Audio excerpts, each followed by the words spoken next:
Bom dia a todos. Invocando então a proteção divina, declaro abertos os trabalhos desse Tribunal Regional Eleitoral. Inicialmente, submeto à apreciação dos eminentes pares a ata da sessão plenária de número 8.476, realizada no dia 16 de maio do corrente ano. Se tem alguma observação a ser feita, algum acréscimo, não havendo manifestação, dou-a por aprovada. Anuncio que, em razão dos pedidos de vista, os processos de número 3552, pautado sobre 2.1, e 9641, pautado sobre 2.2, e ainda 124.024, 2.3 serão adiados. Esse processo é da relatoria. O senhor tem que transferir a presidência para a senadora Nilza. É só anunciar a transferência,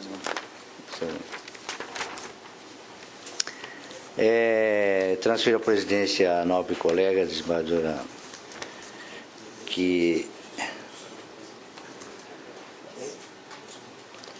se encontra aqui presente, o processo 43713-2016. Em pauta é o processo 43.713/2016, recurso eleitoral, representação, propaganda política, propaganda eleitoral, conduta vedada à emissora de rádio e televisão na programação normal, Rede TV Tangará, Canal 16, tratamento privilegiado ao candidato, partido ou coligação, 19ª Zona Eleitoral, Tangará da Serra, eleições de 2016, recorrente. Rede TV Tangará, Canal 16, recorrido coligação Juntos por Tangará. Da relatoria do desembargador Pedro Sakamoto, que tem a palavra. Eminentes pares, trata-se de recurso eleitoral interposto pela Rede TV Tangará, contra sentença proferida pelo juiz da 36ª Zona Eleitoral de Tangará da Serra, que julgou procedente a representação eleitoral ajuizada pela coligação Juntos por Tangará, condenando-a a pagar a multa no valor de R$ 21.282, por haver dado tratamento privilegiado a candidato durante a programação normal da emissora de televisão, o que é vedado pelo artigo 45, 4, inciso 4 da Lei 9.504/97. A recorrente aduz que não houve qualquer irregularidade na veiculação da reprise do debate eleitoral, aspas, mormente porque o tratamento dispensado aos candidatos foi isonômico, por 70, ficando disponível a todas as coligações cópia da mídia integral do programa levado ao ar em 22 de nove de 2016 e parcialmente transmitido no dia 24 subsequente. Assevera também que a retransmissão não seria vedada pela lei ou por ajuste entre os interessados, razão pela qual, no dia 24 de nove de 2016, durante o programa Acontece MT, com o objetivo de informação jornalística, a recorrente reprisou de forma integral o 5º bloco do debate ocorrido entre os candidatos a prefeito e, ao contrário do entendimento singular, a representação foi exatamente da forma que aconteceu no debate, sem cortes e sem edições. Salienta que a gravação trazida aos autos pela recorrida está incompleta, tendo havido deliberada omissão de trecho do debate com o objetivo de alterar a verdade dos fatos, reafirmando outrossim não ter havido tratamento diferenciado a qualquer dos candidatos e menos ainda ao candidato da coligação representante. Ao final, requer o provimento desse recurso para que seja reformada a sentença vergastada, julgando-se improcedente a representação eleitoral deduzida em seu desfavor, excluindo-se, por conseguinte, a multa que lhe foi aplicada. A recolher por meio das contrações de folhas pugnou preliminarmente pelo não conhecimento do apelo ante sua intempestividade e, quanto ao mérito, requeriu manutenção do deciso objulgado. As folhas 97, ao apreciar requerimento da recorrida, o magistrado sentenciante entendeu que o apelo em exame deve ser considerado tempestivo, determinando, por conseguinte, a remessa do feito a este tribunal para o seu processamento. Instado a manifestar, o procurador regional opinou pelo conhecimento do recurso e, no mérito, pelo seu provimento. É o relatório, senhor presidente. Como manifesta o doutor procurador? Mantenho o parecer. Retorno a palavra ao doutor relator.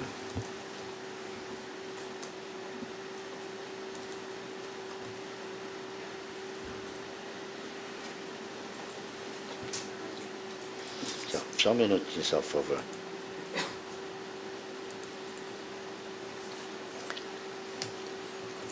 Preliminar de intempestividade recursal.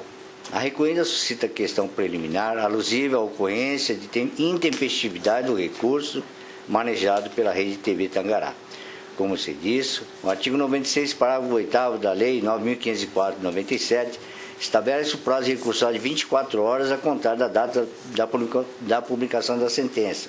No presente caso, a decisão de primeiro grau foi prolatada em 24/10/2016, sendo publicada em 4/11/2016, certidão de folha 76.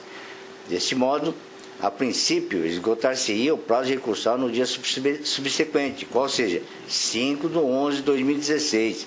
Entretanto, ao encaminhar o feito a este tribunal, o magistrado da instância de primeiro grau proferiu despacho esclarecendo o seguinte, folha 97, aspas, trata-se de pedido de consideração por parte da parte autora, ora requerida, para que este juiz considere intempestivo o recurso eleitoral apresentado. Tal pedido se fundamenta que deve ser levado em conta a publicação no DJI como marco inicial do prazo do recurso.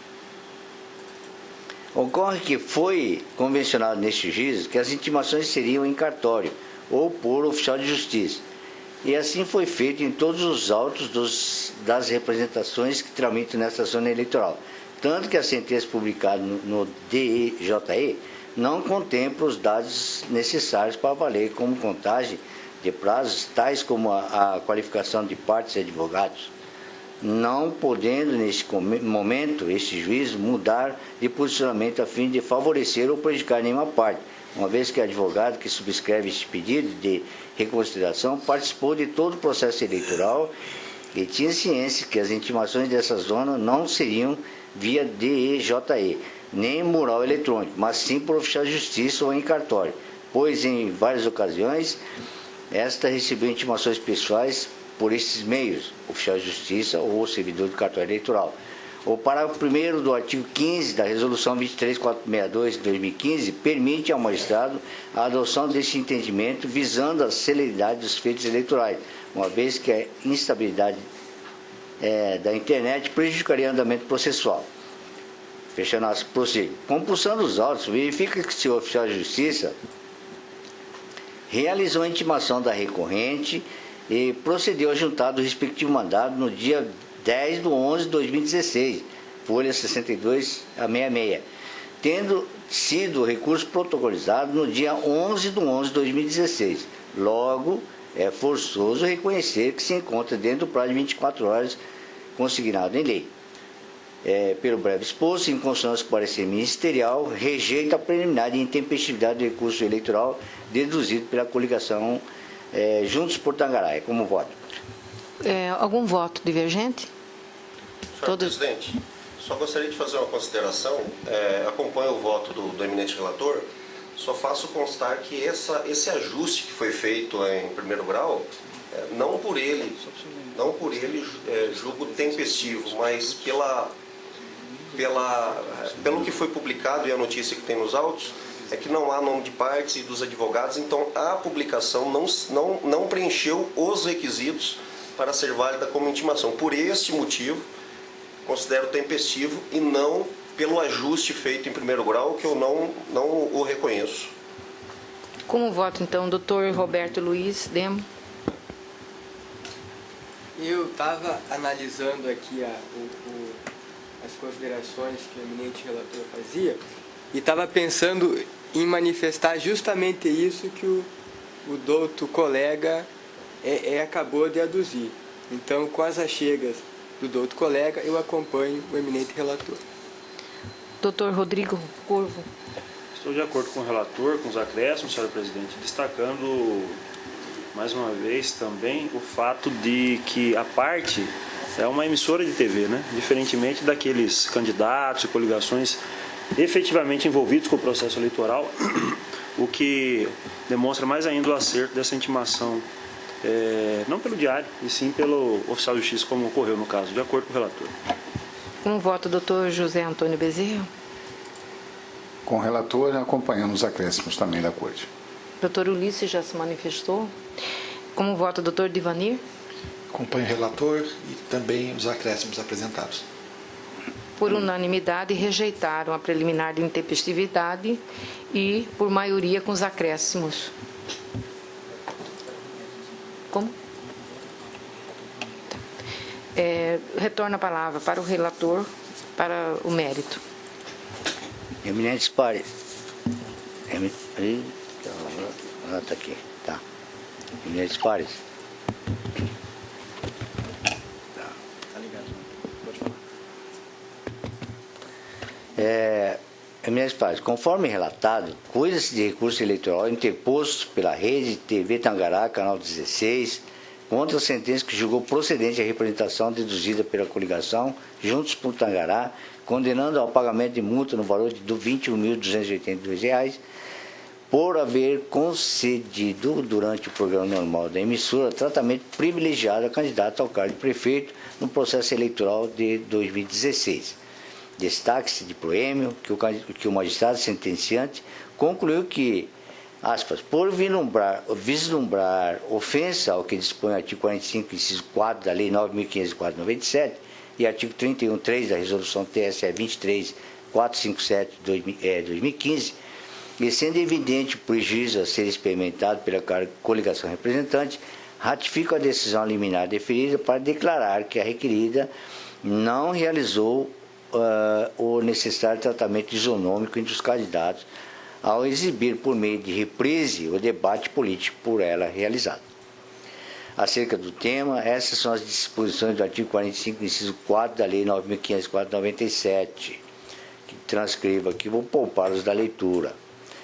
Prossigo. No caso em apreciação, cumpre verificar se a recorrente incidiu na proibição legal supracitada, uma vez que teria retransmitido o quinto bloco de debates realizado entre os candidatos ao cargo de prefeito, sem anuência dos participantes, promovendo edições de cortes no material gravado com o intuito de prejudicar a candidatura da coligação recorrida. Compulsando os autos, observei que a mídia acostada inicial se encontra incompleta, não apresentando todo o conteúdo da reprise supostamente editada para dar tratamento desigual aos candidatos. Consta desse material a reprise do debate, sem o seu trecho inicial, aparentemente porque a recorrida retardou o começo da gravação do programa, fazendo parecer que o candidato Silvio Somavila tivesse 5 vezes mais tempo de exposição do que o candidato Vander Masson, da coligação Juntos por Tangará.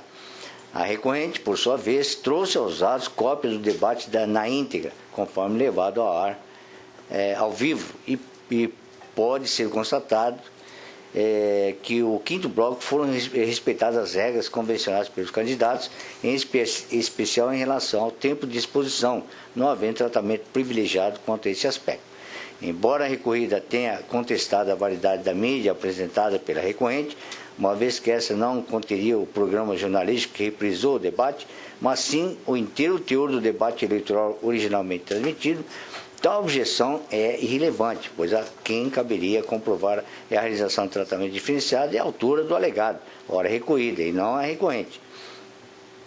Desse modo, não há como se afirmar que o candidato Vander Masson, da coligação recorrida, tenha sido prejudicado com a reprise do quinto bloco de debate, mormente porque a mídia está incompleta e inicia-se, aparentemente, por meio do bloco, sendo possível afirmar que desse ponto em diante não há qualquer edição, cortes indevidos ou incoerências conforme sustenta a recorrida. Destaque-se ainda que não há proibição legal para a veiculação de reprise de debate eleitoral, tampouco foi convencionado pelos candidatos na reunião prévia esta impossibilidade, sendo lícito presumir que a retransmissão das discussões ali travadas atende ao interesse público, na medida em que auxilia o eleitor a formar convicção quanto ao destino de seu voto. Apenas para ilustrar, uma vez que irrelevante para a configuração da irregularidade, verifiquei que o candidato Silvio Samovila, supostamente favorecido pela edição da reprise, obteve tão somente 2,25% dos votos válidos na eleição, sendo o candidato menos votado ao cargo de prefeito naquela municipalidade. Informação disponível no site que transcrevo aqui no meu voto. Por derradeiro, registro um ponto não mencionado na sentença, mas alegado pelo recorrido e também pelo órgão ministerial, no sentido que o material gravado durante o debate, bem como no seu intervalo, teria sido indevidamente distribuído ao candidato REC Júnior para utilização em sua propaganda no horário eleitoral gratuito. Nada obstante, tal distribuição, por si só, não configura tratamento diferenciado, uma vez que não se demonstrou que referido material tenha sido negado à recorrida ou qualquer outra coligação majoritária. É certo ainda que inexiste qualquer vedação legal para a obtenção desse material, afastando também, por esse motivo, a possibilidade de punição e aplicação da multa do que trata o parágrafo 2º do artigo 45 da Lei 9.504/97. Em seu judicioso parecer acostado às folhas 108 e 109, a douta Procuradora Regional Eleitoral bem sintetizou toda a controvérsia. Aspas, na detida análise dos arquivos, transmitidos os dois arquivos ao mesmo tempo, observa-se que a mídia trazida pela representação para sustentar que houve tratamento desigual na transmissão da reprise é parcial, vez que inicia-se já no andamento do 5º bloco e no início desse passando a falsa impressão de que as falas foram cortadas. Ao contrário, apesar do debate não ter sido veiculado na integralidade, foi transmitido o último bloco inteiro de perguntas e respostas sem corte, com exceção das alegações finais, sendo que a ordem dos debates foi escolhida por sorteio, com tempo pré-definido, equitativamente a cada candidato, sendo ainda que a representante não explica por que iniciou a gravação somente após a metade da fala do candidato Fábio Martins Junqueira e não ao início do programa reprisado. Dessa forma, considerando que não é crível que a reprise tenha iniciado apenas no trecho que a representante juntou aos autos e que a partir dele os dois arquivos são idênticos, não é possível presumir que houve tratamento privilegiado a qualquer dos candidatos. Não havendo a representante se desincumbindo do ônus de provar o alegado, não há que se falar em ofensa à legislação eleitoral. Quanto aos demais alegados, quais seja a veiculação de reprise e a distribuição de material gravado no debate aos interessados, sobretudo por não haver vedação na convenção para estabelecimento das regras ao debate, não encontram óbice à legislação eleitoral. Fecha aspas, prossigo. Assim, é forçoso reconhecer que não houve descumprimento da norma eleitoral em alusão por parte da recorrente, porquanto não se verificou a realização de tratamento diferenciado em benefício ou prejuízo de qualquer candidato majoritário no município de Tangará da Serra e nesse na hipótese quebra de igualdade a macular o processo eleitoral de 2016. Diante do que foi exposto em consonância com o parecer ministerial, dou provimento ao recurso interposto pela Rede TV Tangará para reformar a sentença de primeira instância e julgar improcedente a representação em referência. É como voto. Como voto, doutor Roberto Luiz Demos? Pela leitura aqui acompanhando o voto do eminente desembargador e cumprimentando desde já pelo seu judicioso voto, eu acho que o único candidato aqui que foi potencialmente prejudicado por essa reprise seria o candidato Fábio Martins Junqueira, já que a reprise começou no meio da fala desse candidato, né? E pelo que eu me recordo, parece que ele que venceu as eleições em Tangará da Serra. Desse modo, eu acompanho o eminente relator, entendendo que realmente não houve quebra da isonomia. Como vota o Dr. Rodrigo Curvo?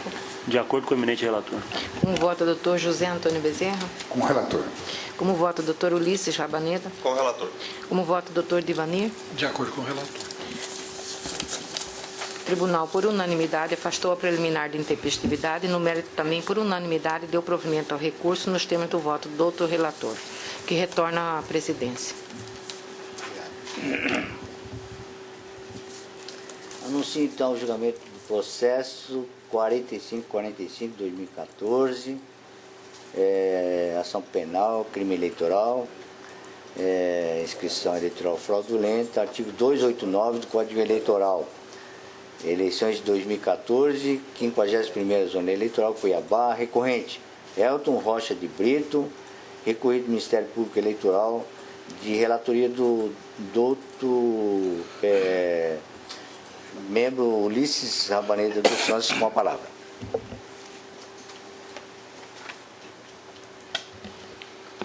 Senhor presidente, eminentes pares, o presente recurso criminal eleitoral foi interposto por Elton Rocha de Brito, qualificado nos presentes autos, denunciado como incurso nas sanções dos artigos 289 do Código Eleitoral e 304 do Código Penal, restando ao final condenado a 2 anos de reclusão em regime aberto e mais 15 dias multa, fixada à base de 1/20 do salário mínimo vigente à época dos fatos, e ainda, nos termos do artigo 44 do Código Penal, teve a pena privativa de liberdade substituída por restritiva de direitos, na modalidade de prestação de serviço à comunidade.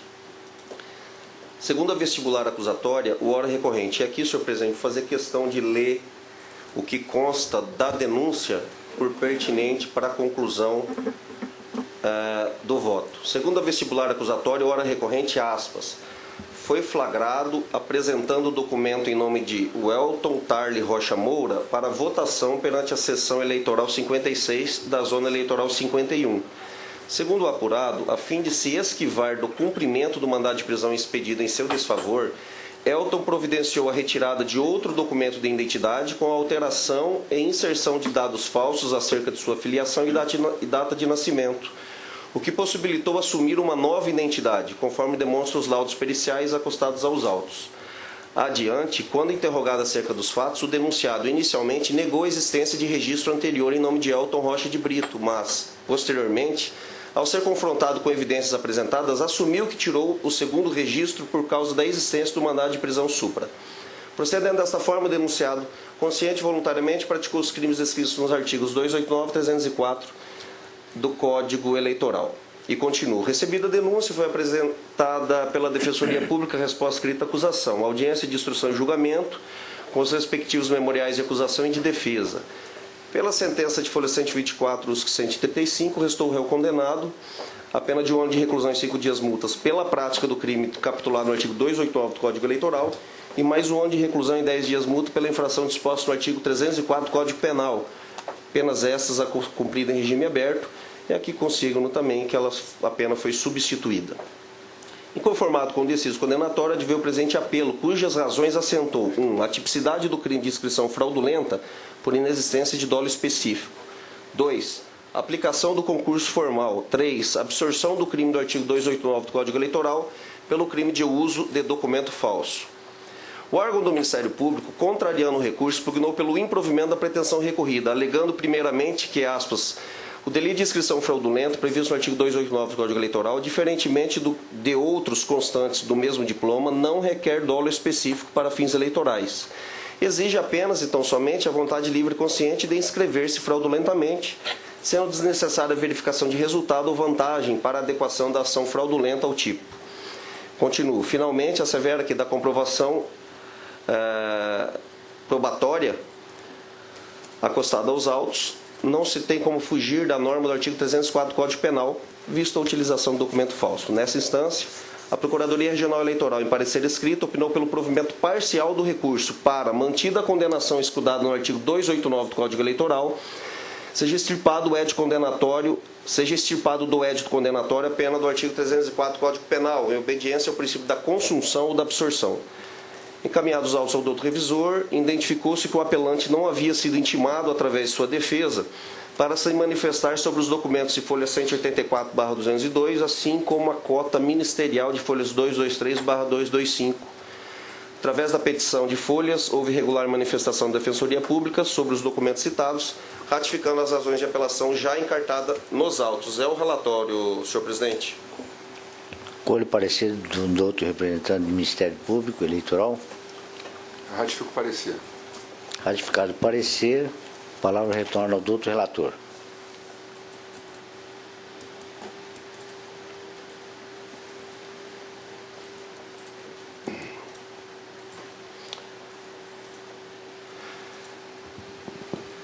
Senhor presidente, eminentes pares, eu já liberei o arquivo no pleno de uma preliminar que estou suscitando ex officio, por violação do princípio da congruência e incompetência da Justiça Eleitoral. Em relação à condenação do recorrente nas penas do artigo 289 do Código Eleitoral, que é inscrição fraudulenta de eleitor, forçoso reconhecer a nulidade da ação penal por violação ao princípio da congruência. Isto porque, analisando a denúncia, resta evidente que ao recorrente não foi imputada a conduta de inscrever-se fraudulentamente eleitor. Eis o teor da peça de ingresso. Aspas. Foi flagrado apresentando documento em nome de Welton Tarle Rocha Moura para votação perante a seção eleitoral 56 da zona eleitoral 51. Segundo apurado, a fim de se esquivar do cumprimento do mandado de prisão expedido em seu desfavor, Elton providenciou a retirada de outro documento de identidade, com alteração e inserção de dados falsos acerca de sua filiação e data de nascimento, o que possibilitou assumir uma nova identidade, conforme demonstram os laudos periciais acostados aos autos. Adiante, quando interrogado, e aqui a denúncia fala, nesse parágrafo, sobre o fato dele ter assumido perante a autoridade policial, ter esta nova identidade. Continuo eu. Ora, segundo se observa, a redação da peça inaugural imputa ao recorrente única e exclusivamente o crime de uso de documento falso. Nada, absolutamente nada se falou, ainda que minimamente, quanto à inscrição do recorrente como eleitor e a fraude eventualmente praticada neste ato. O que se tem nos autos sobre a questão é o relatório da autoridade policial apontando a ocorrência do delito do artigo 289 do Código Eleitoral. Contudo, não basta o fato estar narrado no relatório policial, deve ele estar descrito na denúncia, com todas as suas circunstâncias, conforme determina o artigo 41 do Código de Processo Penal. Ademais, é de trivial sabência que o réu se defende dos fatos narrados na denúncia e não de sua capitulação, o que torna inexpressivo o fato de o Ministério Público Eleitoral ter indicado, no arremate da peça primeva, ter sido praticado o crime do artigo 289 do Código Eleitoral. O princípio da congruência, ou também chamado de princípio da correlação, é uma das mais expressivas garantias colocadas à disposição dos acusados em processo criminal. É ele que assegura que ninguém será condenado por fatos pelos quais não teve nenhuma oportunidade de defesa. Cito a doutrina sobre o tema, senhor presidente, eminentes pares, onde destaco apenas o seguinte, aspas, o acusado e seu defensor precisam ter consciência com precisão do fato imputado. Não pode o acusado, em síntese, correr o risco de ter proferido contra si decreto condenatório por fato diferente daquele constante da peça acusatória, fecho aspas, cito a fonte. Ensina Eugênio Patielli de Oliveira sobre o princípio da correlação entre a sentença e a acusação, que, aspas, o juiz criminal estaria vinculado apenas à imputação dos fatos, atribuindo-lhes, uma vez reconhecidos, a consequência jurídica que lhe parecer adequada, tanto no que respeita à classificação, quanto à pena e à quantidade de penas a serem impostas, fecha aspas.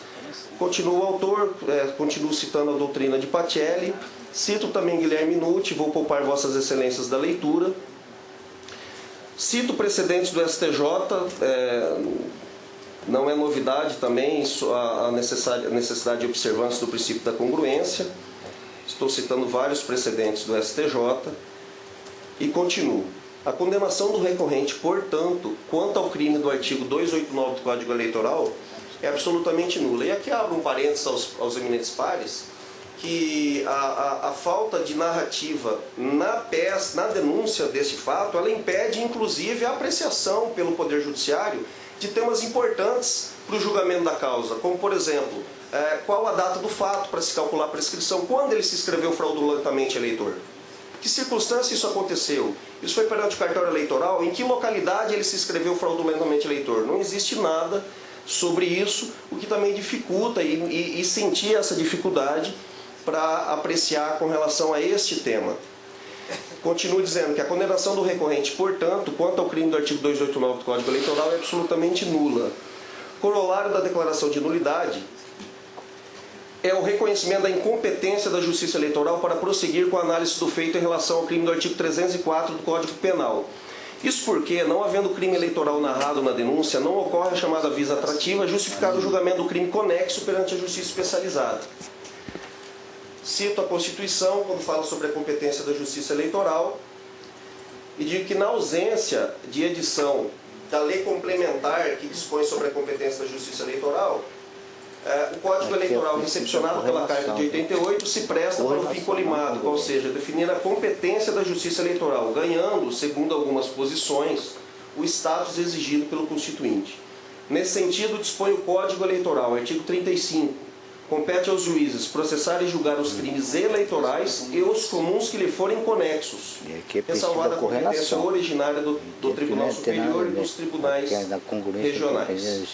Claro, pois, que os crimes previstos em normas estranhas ao arcabouço eleitoral, como aqueles assentados no Código Penal, somente serão julgados por essa especializada em caso de conexão. Como dito, tendo a denúncia narrado exclusivamente o crime de uso de documento falso, não há que se falar em conexão com crime eleitoral e, consequentemente, em julgamento perante essa Corte Eleitoral. Cito um precedente, onde eu leio, extraio da premissa menor. Na espécie, presidente do TSE, na espécie não há conexão entre os crimes comuns imputados aos recorrentes e os crimes eleitorais imputados aos demais réus da ação penal, razão pela qual a competência para o seu julgamento é da Justiça Comum. E concluo, senhor presidente, dizendo que com essas considerações de anular a sentença condenatória proferida contra o recorrente, por violação ao princípio da correlação, expurgando em seu conteúdo o crime eleitoral, artigo 289, reconhecendo em consequência a incompetência da Justiça Eleitoral para processar e julgar o crime do artigo 304 do Código Penal, determinando a remessa dos autos à Justiça Comum. É como voto, senhor presidente. Eu retorno a palavra ao doutor procurador em decorrência dessa arguição de nulidade para a manifestação. Excelência, por conta exatamente da questão da nulidade, eu gostaria de esclarecer um ponto do que foi manifestado pelo Ministério Público com relação ao 304, né, a absorção, porque pelo que eu vi agora, inclusive agradeço por ter juntado aqui já na inicial a denúncia, a inicial no sistema, fica bastante claro que a denúncia realmente prescinde da boa técnica na hora da descrição do fato, de modo que deixou em aberto realmente a questão de dizer a data em que foi feito o registro, e efetivamente nesse ponto concordo que não há descrição da inscrição, do fato, né, de inscrição aqui, do 289. Entretanto, entendo que o artigo 304 aqui do Código Penal foi trazido com base nesse primeiro parágrafo da denúncia, que diz que ele foi flagrado apresentando o documento em nome de Welton Tarles Rocha Moura. Ou seja, ele usou o documento no dia da eleição, ou seja, para fins de votar, né? Então eu entendo até que neste caso aqui, o promotor se equivocou ao apontar o artigo 304, quando, na verdade, o que ele deveria ter apontado, né, como tipificação, o que obviamente não altera os fatos, né, afinal, como o senhor mesmo disse, ele se defende dos fatos, não da imputação, ele deveria ter apontado o artigo 353 do Código Eleitoral, que diz: fazer uso de qualquer dos documentos falsificados ou alterados a que se referem os artigos 348 a 352, que traz falsificação de documentos para fins eleitorais, né? Documento particular ou documento público. Haja vista que não só a identidade, não consta da denúncia se o documento que ele utilizou foi a identidade ou o título de eleitor. Mas uma coisa é óbvia, para que ele pudesse ter ido votar naquele dia, é porque ele tirou um título de eleitor falsificado com base num documento de identidade falsificado. Então o documento que estava lá era um documento falsificado e que estava sendo utilizado para fins eleitorais. seja o documento de identidade dele, seja o título eleitoral, seja a própria planilha que se encontra na mesa do mesário, para não ser redundante, sendo redundante, aquela planilha que ele tem lá, em que tem o nome de todos os eleitores daquela sessão e que constava um nome falso e que tinha sido feito por conta da inserção que ele tinha feito anteriormente falsa. Né? Então ele ia destacar aquele canhotinho, que seria um documento, mais um documento falso que ele teria em mãos. Então acredito que aí se mantém a competência da Justiça Eleitoral, tendo em vista que o que se descreve no início da denúncia é exatamente o uso de documento falso para fins de votar. Então não dá para afastar aqui a competência da Justiça Eleitoral, não obstante qual vai ser a capitulação que a gente vai dar nesse caso concreto, que obviamente não está se coadunando com a capitulação que foi dada pelo promotor de justiça. Senhor presidente, o senhor me permite uma ocorrência da manifestação do procurador, pertinente manifestação, só queria fazer uma consideração. Realmente o procurador foi muito feliz ao dizer que nós não estamos vinculados, e isso eu fiz questão de constar no meu voto, à capitulação jurídica que foi dada na peça inicial. Nós podemos atribuir a capitulação jurídica que entendermos adequada, com base naqueles fatos que foram narrados na denúncia. Excelência, deixa eu só dar uma... Pois não, fica à vontade. Eu inclusive, não consigo ir além, porque nada inicial não diz qual é o documento, e eu não estou com os autos aqui, eu não sei qual foi exatamente o documento que ele trouxe. Né? Eu imagino que o senhor agora possa esclarecer. Inclusive, o doutor procurador cita o artigo 348, que é falsificar no todo ou em parte documento público, alterar documento público verdadeiro para fins eleitorais. No entanto, o que se extraiu dos autos é que a falsificação ela não foi para fins eleitorais. A falsificação ela ocorreu para ele se esquivar de um mandado de prisão. Foi por isso que ele falsificou os documentos. Ele não falsificou para ir votar. Não fez uma falsificação porque ele queria ir até a sessão eleitoral e votar. O fim da falsificação está muito claro.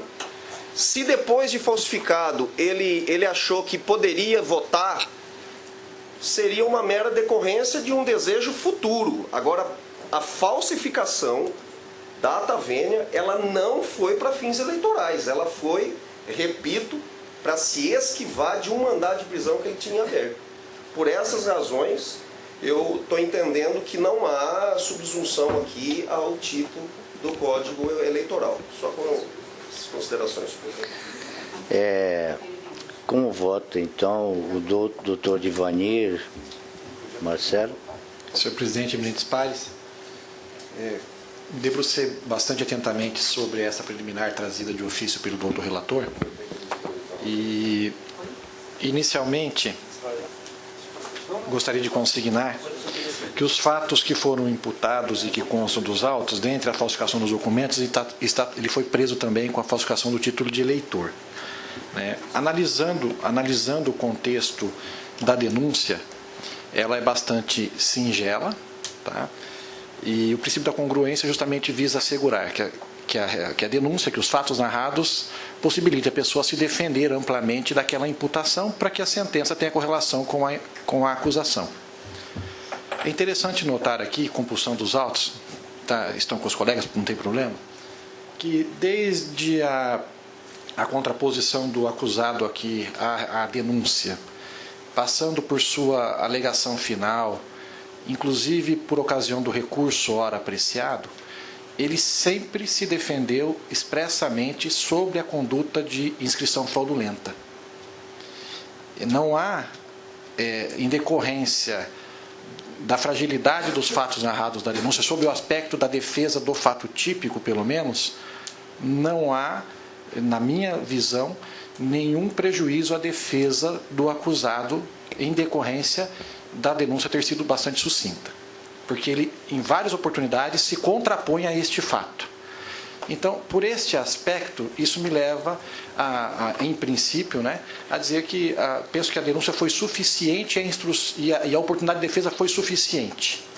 Contudo, o doutor relator traz uma outra alegação que me leva a sopesar, que não está no voto escrito, mas está posta verbalmente aqui na manifestação, que é a questão de circunstâncias outras que não só a defesa da própria tipificação ou do enquadramento ao tipo legal, análise, por exemplo, de relevâncias, de questões relevantes como a prescrição. E, de fato, não verifiquei nos autos, salvo o melhor juízo, que nós tenhamos ali elementos suficientes para poder determinar se houve ou não houve prescrição, porque, de fato, a denúncia não narra e não percebi nos autos nenhuma verificação de qual a data que esse fato teria acontecido. Como o título foi apreendido, é possível olhar a data de emissão dele agora para tirar essa dúvida se fosse considerar. Só para contribuir, eu estou folheando os autos. Na verdade, eu estou olhando o laudo pericial, foi feita uma análise da identificação papiloscópica e de um RG e um CPF. Eu não verifico aqui o título de eleitor, pelo menos nesse manuseio prévio que eu fiz aqui. O que eu vi foi, como eu estava olhando rapidamente, eu vi que no auto de apreensão consta o título eleitoral. Eu não verifiquei se ele realmente está apreendido nos autos ou se tem cópia dele. E de qualquer forma, só para complementar, não teria por que haver laudo pericial, já que o laudo pericial atestaria que o título eleitoral era válido, completamente autêntico, haja vista que ele é uma falsidade ideológica. As folhas estão prontas. Tem sim, título. Está aqui. O título está apreendido, mas não há por que fazer exame nele, porque ele é autêntico. A falsidade é ideológica. Então, diante dessas circunstâncias que eu venho narrando, e considerando que, embora não haja na denúncia expressamente essa narrativa da data, mas há elementos nos autos suficientes para apreciação disso, e repito, o doutor relator usou até uma expressão de que o princípio da congruência, ele assegura não ser o acusado, não ser acusado por fato que não pode exercer a sua defesa. Ou seja, a razão maior do princípio da congruência entre a denúncia e a sentença é justamente a verificação se a ampla defesa foi garantida ou não ao acusado. E com a devida vênia ao voto preliminar apresentado pelo doutor relator, não me parece, no caso, que tenha havido qualquer prejuízo ao direito de defesa do acusado neste caso. Repetindo, ele se manifestou em todas as oportunidades, sempre se defendendo expressamente sobre esta imputação, em relação à tipicidade ou não deste fato. Por esta razão, eu apresento um voto divergente com relação a essa preliminar, mantendo rígida a denúncia e afastando, portanto, a preliminar arguida. É como voto. Como vota a desembargadora Nilza? Eu vou acompanhar a divergência, porque, inclusive, aqui folheando as folhas 14, verifica-se que a RG foi expedida em 2006 e o título eleitoral em 2008. Uns dados bem diferentes das datas. E eu também sou da mesma opinião, doutor Divanir, nesse sentido que ele teve toda a oportunidade de defesa, foi feita a instrução em cima disso e o julgador pode dar capitulação diversa da denúncia, e aplicando um artigo diverso daquilo que foi capitulado na denúncia. Eu estou pela divergência. Doutor Roberto? Pedindo vênia ao doutor relator, eu acompanho a divergência. Doutor Rodrigo? Grupo? Senhor presidente, bem elaborado o voto do eminente relator, suscitando questões relevantes, mas diante da documentação apreendida e ante a notícia de que, independente da finalidade imputada ao senhor Elton para a produção do documento adulterado, eu verifico que está devidamente narrado na denúncia o fato dele ter sido flagrado com a utilização desse documento. Inclusive, é possível desumir que também do título de eleitor que foi apreendido na ocasião, com a finalidade de votar perante a sessão eleitoral. De modo, com a devida vênia do eminente relator, eu acompanho a divergência. Doutor José Antônio Bezerra? Com divergência. Então, o tribunal, por maioria, afastou a preliminaridade ex officio pelo doutor relator. Boa, retorno a palavra, então, do relator para a votação do mérito. Senhor presidente, eminentes pares, conforme apregou a vestibular acusatório, o denunciado Elton Rocha de Brito tinha em seu desfavor, antes dos fatos apurados nesta ação penal, um mandado de prisão em aberto. No escopo de acobertar referida busca pela sua prisão, o acusado passou a usar novos documentos, indicados pelo MPE como falsos, agora com o nome de Welton Tarle Rocha Moura. Da documentação carreada aos autos, o acusado, quando sua prisão, portava carteira de identidade e carteira de trabalho em nome de Elton Rocha de Brito, bem como certidão de nascimento, carteira de identidade e título de eleitor em nome de Welton Tarle Rocha Moura. Do primeiro documento, Elton Rocha de Brito, consta o seu nascimento como sendo 26/6/79 e seus pais Dorival de Souza Brito e Aparecida Rocha de Brito. Já no segundo, o Elton Tarle Rocha Moura, figura sua data de nascimento como sendo 29/6/78 e seus pais com os nomes de Onofre da Silva Moura e Aparecida da Rocha. Dispõe o artigo 304 do Estatuto Repressivo Penal, e estou aqui, conforme a denúncia e superada a questão preliminar, entendendo que se houve, e como de fato houve a falsificação e o uso, entendo que o objetivo para se escudar de um mandado de prisão traz à tona o artigo 304 do Código Penal e não aquele previsto na legislação eleitoral. Digo que o artigo 304 do Estatuto Repressivo Penal diz o seguinte: fazer uso de qualquer dos papéis falsificados ou alterados a que se refere os artigos 297 a 302, que são os documentos públicos, né, que se fala em identidade, etc. Pena, combinada falsificação ou alteração. Já o artigo 289 do Código Eleitoral assenta: inscrever-se fraudulentamente eleitor, pena, reclusão de 5 anos, de até 5 anos, pagamento de 5 a 15 dias multa. A materialidade está provada nos autos pelos documentos apreendidos e laudos periciais. A autoria quanto ao uso de documento falso foi admitida pelo recorrente, tanto pessoalmente quanto por sua defesa técnica, que afirmou na peça recursal, aspas, em consonância com o conjunto probatório dos autos, verifica-se em mídia digital que no interrogatório judicial o apelante em momento algum negou a prática do delito do artigo 304 do Código Penal, fecha aspas. Consta ainda do recurso apresentado, aspas, diante de tais circunstâncias, uma análise superficial do presente caso já permite concluir que a conduta do agente teve a finalidade de se eximir do cumprimento da pena pelo crime praticado, buscando assim dar início a uma nova vida, fecha aspas. Vês, portanto, e sem sombra de dúvidas, que o recorrente fez uso de documento falso. Quanto à autoria e materialidade do crime de inscrição fraudulenta, e levando em consideração, evidentemente, o afastamento da preliminar, esta também restou comprovada, já que, conforme se infere dos autos, o recorrente obteve título eleitoral com os documentos contrafeitos que havia adquirido anteriormente. Então, ele falsificou os documentos anteriores e ele se inscreveu eleitor e obteve o título. Tanto que o título de eleitor, ele é verdadeiro, o papel. E as informações que estão nele são falsas porque ele apresentou para tirar o título documentos falsos. E posterior, em 2008. Então eu digo que ele apresentou, né, os documentos falsos para obter o título de eleitor. Quanto à tese de recursal de que para a caracterização do crime em pauta é necessária a existência de dolo específico, tem que a mesma não prospera. Da leitura do tipo penal, artigo 289 do Código Eleitoral, observa-se que o crime ali descrito é formal, independente de vontade específica, contentando-se com o dolo genérico. É nesse sentido o entendimento de Suzana Camargo, e cito a doutrina a respeito da inexigibilidade de dolo específico para o crime do artigo 289.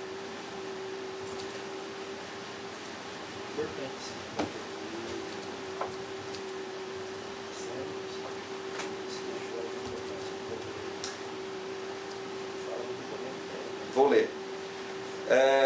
Suzana Camargo Gomes, cito a fonte, quando afirma que o crime do artigo 209 do Código Eleitoral consuma-se independente da obtenção do resultado. Trata-se de crime formal. Assim, não se apresenta necessário para a caracterização do delito que tenha o agente obtido a sua inclusão no corpo eleitoral, sendo suficiente que tenha dados fraudulentos de relevância para a efetivação do alistamento, o que tem instruído o pedido de inscrição com documento material ou intelectualmente falsos. A exigência de dolo específico para a figura em comento não encontra sustentação legal, visto que o tipo do artigo 289 do Código Eleitoral não impõe deva a inscrição fraudulenta ser realizada para um fim específico, não havendo sequer a menção de que seja levado a efeito para a obtenção de alguma vantagem eleitoral para si ou para outro. Fecho aspas. Também é nesse sentido o entendimento jurisprudencial. E aqui cito um acórdão do Tribunal Eleitoral de São Paulo, onde na premissa maior consta: delito de caráter formal, ao qual dispensa dolo específico de fraudar a justiça eleitoral para sua consumação, referindo-se a esse tipo penal. E continuo. Superada, pois, a tese da defesa nesse particular.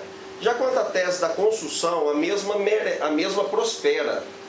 É que o uso do documento falso claramente ocorreu com o objetivo final de inscrever-se fraudulentamente eleitor, fazendo com que crime fim absorva o crime meio. Em outras palavras, o recorrente apenas conseguiu se inscrever eleitor fraudulentamente por ter feito uso, naquele momento, de documentação falsa. Conforme ensina a doutrina, que cita a doutrina sobre o princípio da consunção, e continua dizendo, na espécie, o acusado inscreveu-se fraudulentamente como eleitor, pois tinha pleno conhecimento de que o documento apresentado era falso. Assim, o uso de documento falso passou a ser o crime meio, porquanto o crime fim passou a ser a inscrição fraudulenta. Portanto, aplica-se o princípio da consunção, fica exaurido o crime do artigo 304 do Código Penal e, consequentemente, absorvido pelo artigo 289 do Código Eleitoral. Por fim, quanto ao possível uso de documento falso no dia da eleição, a denúncia não esclarece se o recorrente apresentou naquele momento sua identidade contrafeita, o título de eleitor ou ambos. Ora, se apresentou o título de eleitor, estaremos diante de um pós-facto impunível, sendo mero exaurimento do crime de inscrição fraudulenta. Se apresentou a identidade, haveria a consumação de um novo crime de uso do documento falso, desta vez não absorvido. Havendo dúvida, portanto, ela milita em favor do réu. Então, estou dizendo aqui, se ele apresentou o título de eleitor, é porque ele se inscreveu fraudulentamente, um pós-facto impunível. Não dá para saber se ele apresentou a identidade falsa. Isso não consegui extrair do acervo probatório. Por tais razões, em consonância com o parecer ministerial, dou parcial provimento ao recurso de apelação para extirpar da condenação as sanções aplicadas em decorrência do artigo 304 do Código Penal, permanecendo apenas a condenação pelo crime do artigo 289 do Código Eleitoral nos moldes e quantitativos assentados na sentença. Como voto, senhor presidente? Por então, o voto do doutor Divanir. Senhor presidente, acompanho com relação ao mérito a íntegra do voto apresentado pelo doutor relator. Desembargadora Nilza. Acompanho o relator. Doutor Roberto Luiz. Também eu acompanho o eminente relator. Doutor Roberto Curvo. Rodrigo. De acordo com o eminente relator, senhor presidente. Doutor Antônio Bezerra. Com o relator. Anuncio, então, o tribunal, por maioria, afastou a preliminar ex officio pelo doutor relator e, no mérito, por unanimidade, deu parcial provimento ao recurso para efeito de extirpar da condenação as sanções aplicadas em conta do artigo 304 do Código Penal nos termos do voto do outro relator e em consonância com o parecer ministerial.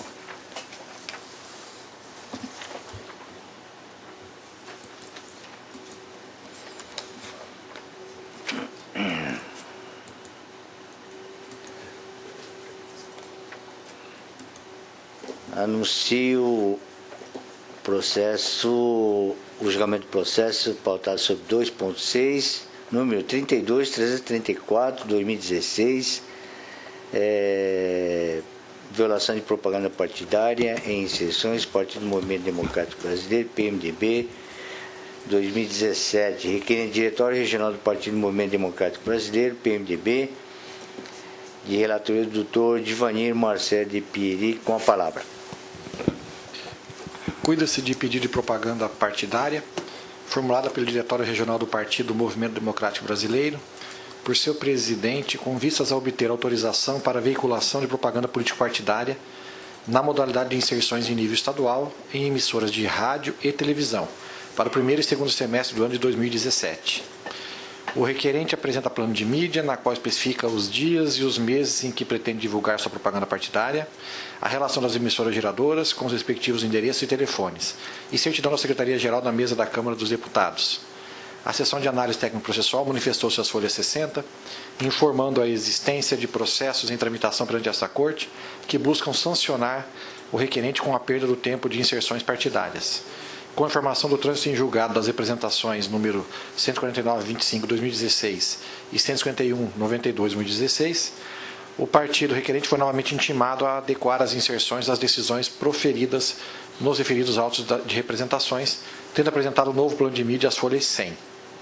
Com vistas dos autos, o Ministério Público Eleitoral opinou pelo deferimento parcial do pedido para autorizar a veiculação de propaganda partidária no rádio e televisão, a partir das readequações de agenda de 30 segundos no primeiro semestre e outras 6 inserções de 30 segundos cada no segundo semestre de 2017, conforme datas disponíveis. É o relatório.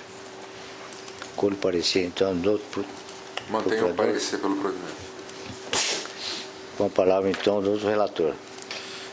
Como já relatado, cuida-se de pedido de autorização de veiculação de inserções de propaganda político-partidária na programação de rádio e televisão no ano de 2017. Convém frisar que, a partir da edição da Lei 13.165, de 2015, passa a vigorar nova redação artigo 49, estabelecendo novos requisitos sobre a matéria e tornando sem efeito a anterior norma de referência, o artigo 4º da Resolução 20.034/97. Transcrevo abaixo o artigo 49, peço vênia para omitir a leitura, já que é de conhecimento de todos.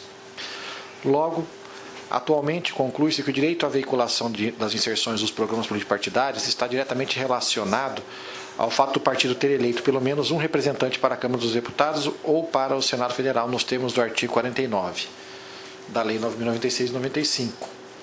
No mais, o artigo 5º da Resolução 22.503 de 2006 estabelece in verbis: os partidos deverão encaminhar até o dia 1º de dezembro do ano anterior a transmissão, pedido do qual constarão indicação das datas de sua preferência para a cadeia nacional e mídia de veiculação para inserções para o primeiro e segundo semestre, indicação das emissoras geradoras acompanhada imprescindivelmente dos respectivos endereços, número de telex e facsímile, prova do direito de transmissão mediante certidão da mesa da Câmara dos Deputados comprobatório da bancada eleita naquela casa. Os pedidos encaminhados após o prazo previsto no caput deste artigo não serão conhecidos, vedada ainda a possibilidade de complementação a qualquer título, salvo se ainda não esgotado o prazo para sua interposição tempestiva. Compulsão dos autos, nota-se que o pedido é tempestivo, uma vez que fora protocolizado em 10 de outubro de 2016. Observe-se ainda que foram indicadas as datas para veiculação das inserções, bem como apresentada a relação das emissoras geradoras com os respectivos endereços e telefones. Infere-se também que o requerimento foi subscrito por legítimo representante do órgão partidário. Impende, contudo, salientar que nos 20 minutos a que teria jus a agremiação partidária para cada semestre de 2017, deverá haver a cassação de 2 minutos e 30 segundos em razão da condenação que lhe foi imposta por meio do Acórdão TRE 25.891 e Acórdão 25.889, transitado em julgado em 11 de 11 de 2016. Dito isso, em total consonância com o parecer ministerial, voto pelo deferimento parcial do pedido, concedendo à agremiação partidária as inserções solicitadas para o primeiro e segundo semestre do ano 2017, com a perda de 2 minutos e 30 segundos em relação ao tempo de transmissão de inserções no rádio e na televisão, devendo ser aplicado nas inserções do primeiro semestre de 2017. Determino que a sessão de análise técnico-processual providencie novo plano de mídia em conformidade com as penalidades impostas. É como voto. Como voto, desembargadora Nilza. De acordo com o relator. Doutor Roberto Luiz. Acompanho o relator. Doutor Rodrigo Corvo. De acordo com o relator. Doutor José Antônio. Com o relator. Doutor Ulisses Albaneda. De acordo. Anuncio o tribunal, por unanimidade, deferiu parcialmente pedido de vinculação de propaganda partidária formulado pelos partidos do Movimento Democrático Brasileiro, nos termos do voto do relator, em consonância com o parecer ministerial.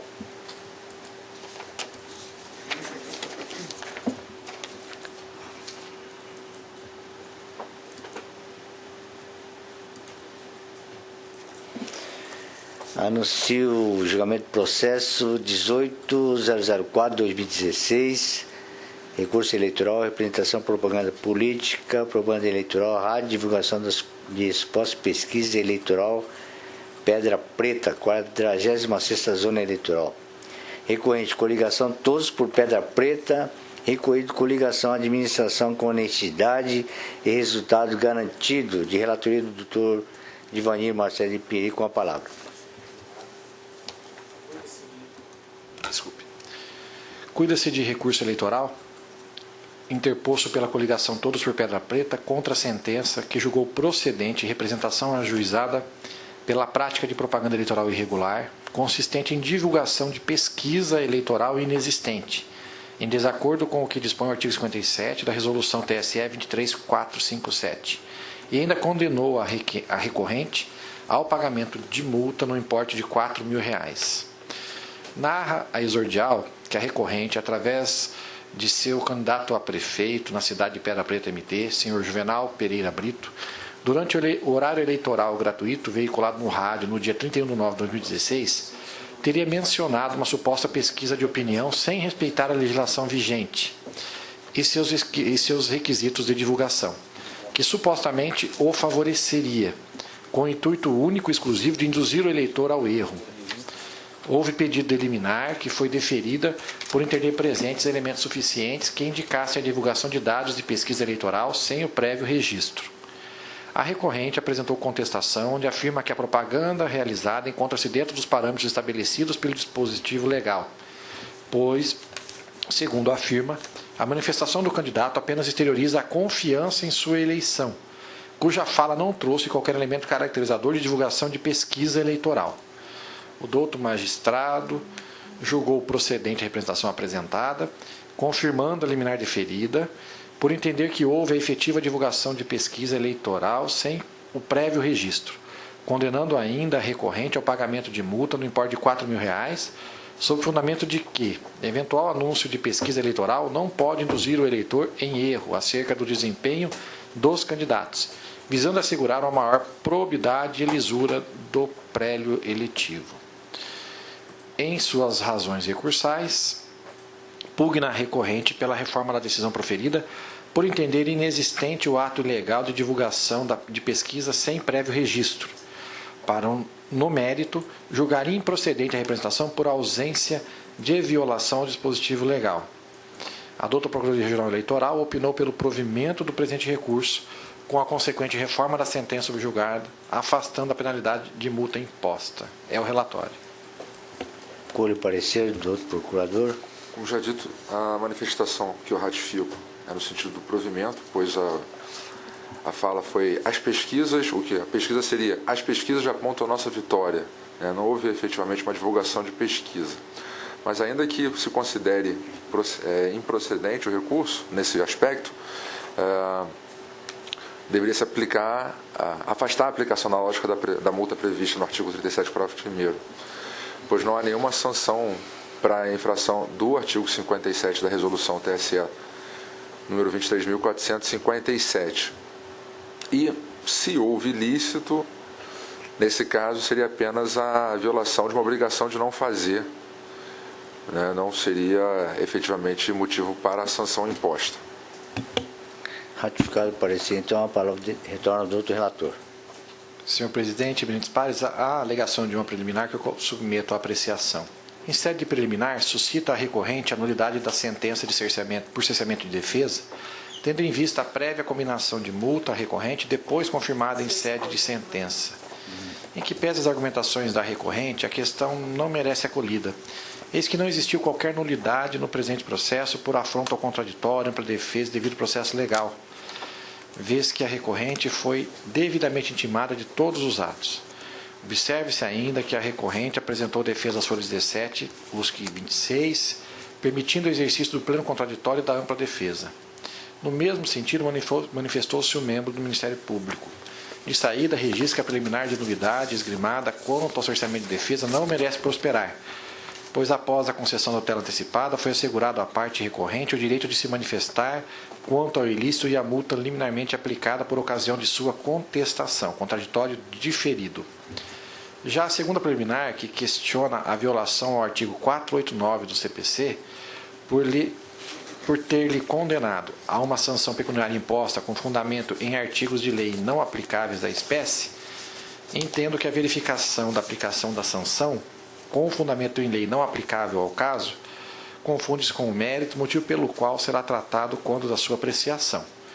Por todo o exposto, em harmonia com o parecer ministerial, rejeita a preliminar arguida. É como voto. Como vota a desembargadora Nilza? De acordo com o relator. Doutor Roberto Luiz? Acompanho o relator. Doutor Roberto Curvo? Com o relator. Doutor José Antônio? Com o relator. Doutor Ulisses Rabaneda? De acordo. Afastado, então, por unanimidade, a preliminar de cerceamento de defesa.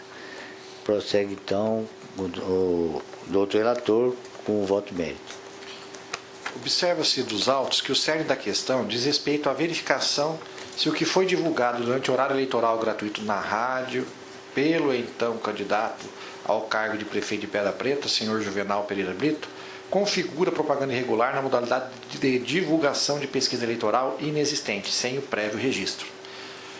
Pois bem, a realização de pesquisa é regulada pelo artigo 33 da Lei das Eleições, que assim dispõe.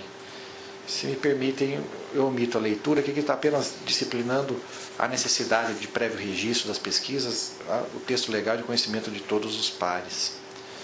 A resolução 23457 do TSE, que dispõe sobre a propaganda eleitoral nas eleições de 2016, regulamenta a matéria tratada da divulgação, regulamenta a matéria, trata da divulgação em seu artigo 57. Também a resolução vai disciplinar aqui a necessidade de prévios registros para não induzir o eleitor em erro. No caso em apreço, observa-se as folhas 9 o áudio da referida propaganda objeto da presente, o qual transcrevo para melhor análise. Abro aspas. O povo já decidiu e as pesquisas já apontam a nossa vitória. Em que pese a respeitável decisão do juiz Joacô, a meu ver, a frase acima não se enquadra no conceito de divulgação de pesquisa eleitoral irregular. Isso porque o que vejo é uma simples referência genérica, sem quaisquer elementos mínimos que demonstrem o mínimo rigor científico a caracterizar uma efetiva divulgação de pesquisa eleitoral. Logo concluo que a frase acima divulgada durante o horário eleitoral gratuito é incapaz de gerar credibilidade ínfima ao patamar de uma pesquisa de opinião, não trazendo riscos mínimos à legitimidade e ao equilíbrio da disputa eleitoral. O que me faz concluir com tranquilidade que não se trata de divulgação de pesquisa eleitoral ou mesmo enquete, mas simples manifestação de confiança no resultado das eleições que se aproximavam. Nesse sentido, trago à colação recentes decisões de outros tribunais regionais eleitorais, destaco apenas a parte negritada. A recorrente faz referência genérica ao resultado da pesquisa de intenções de voto e os dados apresentados são incapazes de gerar credibilidade perante o eleitorado, de forma a influenciar a vontade popular e de trazer risco à legitimidade e ao equilíbrio da disputa eleitoral, recurso provido. Referência genérica, ausência de informações mínimas, descaracterização, desprovimento. O comentário de coluna jornalística a respeito de dados sobre a disputa eleitoral, informalmente repassados por proprietário de estudo de estatística, não configura divulgação de pesquisa sem prévio registro, especialmente quando ausente menção a percentuais e outros elementos técnicos comuns aos levantamentos de opinião pública. No mesmo sentido, o sempre muito bem elaborado parecer da douta Procuradoria Regional Eleitoral diz o seguinte, a saber, como se vê, a afirmação veiculada na propaganda da coligação representada não pode ser considerada divulgação de pesquisa eleitoral, na medida em que formulada em termos evidentemente genéricos, sem a indicação mínima de dados técnicos, tais como percentuais de preferência, evolução de desempenho, margem de erro, nível de confiança. Assim, por não se consubstanciar em verdadeira divulgação de pesquisa, exatamente em face do apontado caráter genérico da informação divulgada, não há que se falar em incidência do artigo 57 da Resolução TSE 23457 ao caso concreto. Ademais, o que se refere à alegada violação do artigo 489 do CPC, deduzida pelo recorrente, tem-se que insurge-se ela mais precisamente em relação à parte dispositiva da sentença, em relação aos artigos que fundamentaram a aplicação da multa imposta, se não vejamos o que diz a recorrente. Tais circunstâncias nos levam à inarredável conclusão de que, ao fixar a multa recorrente, o juiz eleitoral não se ateve ao dispor do artigo 489 para o 1º CPC, pois não explicou a relação dos citados artigos com a multa fixada, e nem poderia, haja vista, guardar em relação a fatos completamente diversos aos narrados na presente demanda. Nesse ponto, é importante colacionar aqui a parte dispositiva do julgado a qual se rebate. Isto posto, após análise acurada de todo o feito, considerando as alegações arvoradas pelas partes, tendo em vista o parecer ministerial, julgo procedente o pedido constante da representação em apreço, confirmando as medidas de urgência deferidas inicialmente, o que faço com base no artigo 44, parágrafo 3º, combinado com 37, parágrafo 1º, ambos da Lei 9.504/97 e artigo 57 da Resolução TSE 23457. Proibir-se a veiculação de propagandas que façam menção à pesquisa eleitoral inexistente, bem como impondo multa definitiva de R$ 4.000 à representada. De fato, pude constatar que os artigos que fundamentaram a aplicação da multa não guardam relação com os fatos narrados nos autos, se não vejamos. Eu descrevo abaixo aqui o artigo 44 e o artigo 37, que não tem pertinência direta com a questão de divulgação de pesquisas. A propaganda eleitoral, artigo 44, a propaganda eleitoral no rádio e na televisão restringe o horário gratuito definido nesta lei, vedada a veiculação de propaganda paga. Aí a punição. Será punida nos termos do parágrafo 1º do artigo 37 a emissora que não autoriza a funcionar pelo poder competente, não autorizar a funcionar pelo poder competente veicular propaganda eleitoral. O artigo 37, seu parágrafo 1º, vai trazer também a seguinte prescrição: nos bens cujo uso dependa de cessão ou permissão do poder público ou que a ele pertençam, e nos bens de uso comum, inclusive postos de iluminação pública, sinalização de tráfego, viadutos, passarelas, pontes, paradas de ônibus e outros equipamentos urbanos, é vedada a veiculação de propaganda de qualquer natureza, inclusive pichação, inscrição a tinta e exposição de placas, estandartes, faixas, cavaletes, bonecos e assemelhados. A veiculação de propaganda, em desacordo com o disposto no caput deste artigo, sujeito responsável, após notificação e comprovação, à restauração do bem e, caso não cumprida no prazo, a multa no valor de R$ 2.000 a R$ 8.000. Verifico que o doutor juiz, de fato, aplicou a multa utilizando um dispositivo estranho ao violado em uma nítida tentativa de escorar sua imposição em uma daquelas situações em que a lei eleitoral prevê condutas irregulares, sem, contudo, fixar sanção pecuniária. No entanto, é importante frisar que as normas que combinam sanções devem ser interpretadas estritamente, não se admitindo a aplicação de multa por interpretação sistemática ou mesmo analógica. Importante, no entanto, frisar que nada impede a aplicação de multa pelo juiz eleitoral em caso de descumprimento de ordem judicial, com base no poder geral de cautela, como bem o fez o ilustre magistrado quando o deferimento da medida liminar pleiteada. Por todo o exposto, em total sintonia com o parecer exarado pelo doutor Procurador-Geral Eleitoral, dou provimento ao recurso interposto para reformar a sentença subjugada e julgar improcedente a representação efetuada, afastando, por conseguinte, a multa aplicada ao recorrente no valor de R$ 4.000. É como voto. Com o voto da desembargadora Nilza. De acordo com o relator. Doutor Roberto Luiz. Com o relator. Doutor Rodrigo Curvo. Senhor presidente, acompanho o relator só para registrar que esse é um dos inúmeros dispositivos legais eleitorais que prevêem uma proibição sem sanção, como bem anotou também o doutor Procurador Regional Eleitoral, de modo que não tenho dúvida em acompanhar o eminente relator. Doutor Zé Antônio. Com o relator. Doutor Ulisses Albaneda. Senhor presidente, de fato aqui não há divulgação de pesquisa.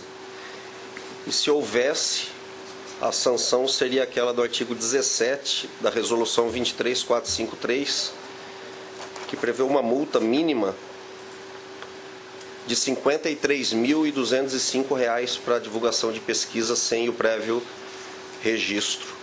De modo que acompanho integralmente o voto do relator e também considerando que a própria multa que foi aplicada não foi com base na legislação de regência. Então, anuncio o resultado. O tribunal, por unanimidade, afastou o preliminar de sentenciamento de defesa e, no mérito, também por unanimidade, deu provimento ao recurso nos termos do voto do outro relator em consonância com o parecer ministerial.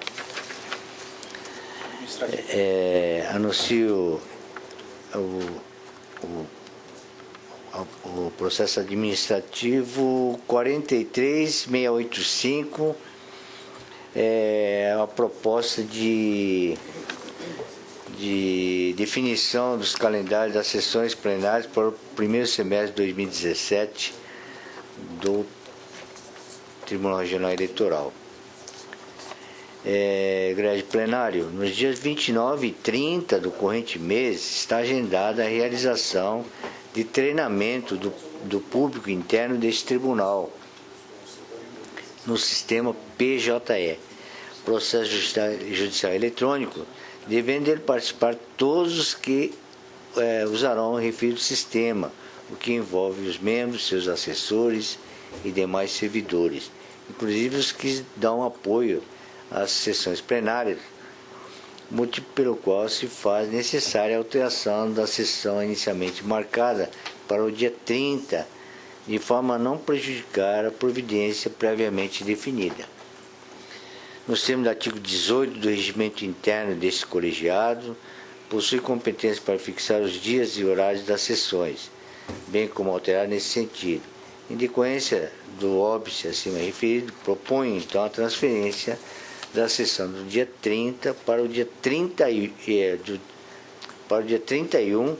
do corrente mês, com a aprovação da anexa minuta de resolução. E estou votando então de acordo com esta proposição, transferindo a sessão plenária do dia 30 para o dia 31 do mês de maio, às 9 horas. Acordo, então, o voto da doutora Isabel. De acordo. De acordo? Doutor? De acordo. Doutor João Roberto Luiz, né? De acordo? Sim.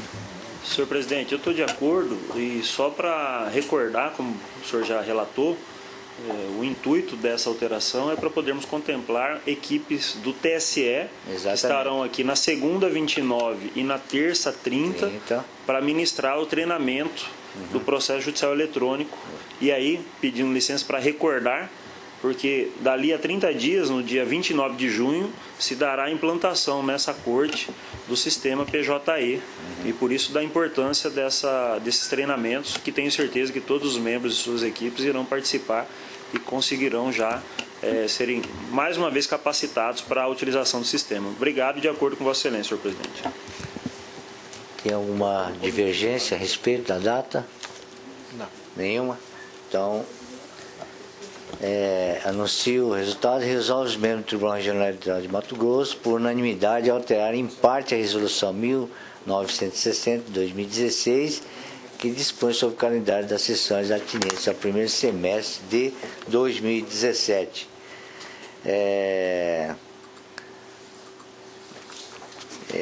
Não tem mais. Por não termos mais nenhum processo em julgamento, eu agradeço e registro a satisfação de contarmos nessa sessão com da ilustre presença dos excelentíssimos meus membros, juízes membros substitutos, desembargador Nilza Maria Poço de Carvalho e o doutor Roberto Luiz Luque Demo, além do nosso ilustre juiz de direito José Antônio Bezerra Filho, mais conhecido por Tony. Muito obrigado. Obrigado, desembargador. Então, nada mais havendo, declaro encerrada a sessão.